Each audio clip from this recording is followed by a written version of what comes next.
नमस्कार, मी अभिनेता गणेश यादव. आमचे मित्र निलेश गमरे आणि मंडळी मंडणगड येथील त्यांचा ग्रुप आहे आणि ते एक प्रचंड 2 अंकी भयंकर विनोदी नाटक घेऊन आलेत.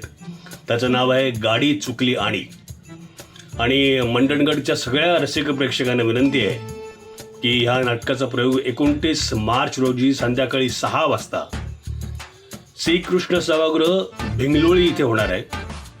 तर सगळ्यांनी न चुकता हा प्रयोग बघा. नाटकाचं नाव आहे गाडी चुकली पण तुम्ही मिळेल ती गाडी पकडा आणि हा विनोदी नाटकाचा प्रयोग नक्की बघा, तुम्हाला आवडेल. 29 मार्च संध्याकाळी 6 वाजता श्रीकृष्ण सभागृह भिंगलोळी. All the best Nilesh Gamre आणि टीम मंडणगड.